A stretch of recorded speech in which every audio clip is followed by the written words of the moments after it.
Hi, my name is Eduardo Martinez Garcia, and this is my learning outcome number 3 of the topic Contemporary World. I'm gonna talk about some important events of the last decades.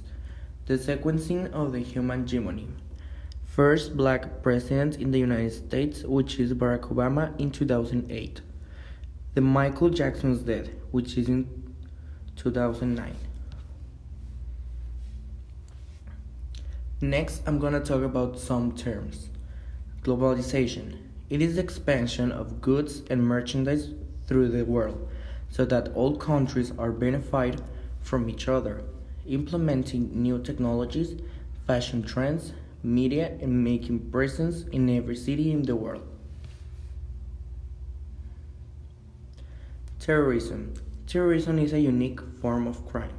Terrorist acts often contain elements of warfare, politics, and propaganda. For security reasons and due to a lack of popular support, terrorist organizations are usually small, making detection and infiltration difficult. Although the goals of terrorists are sometimes shared by wider consequences, their methods are generally abhorred. Unipolar world. Its very name says itself, means that it is the union of two countries of the world to form an alliance against another, in this way strengthened even more. Digital era.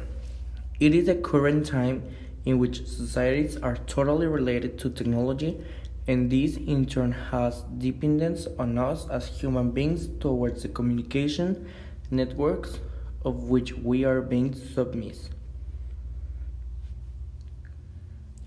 Now I'm gonna respond the next questions. Why did the globalization emerge?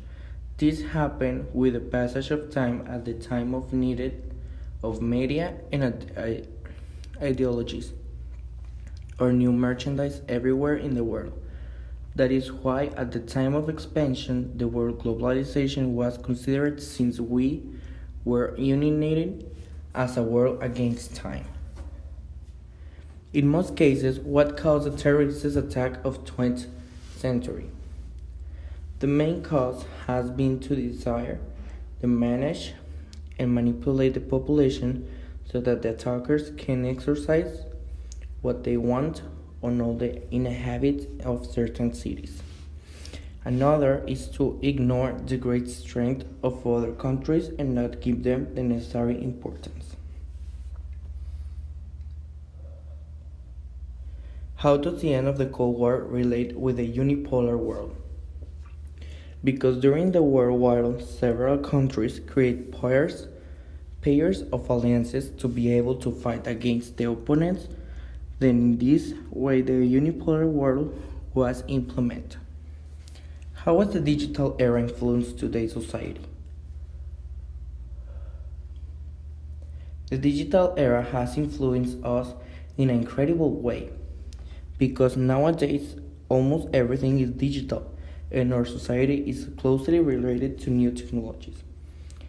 In these times, it is very common to see most of our lives in digital information.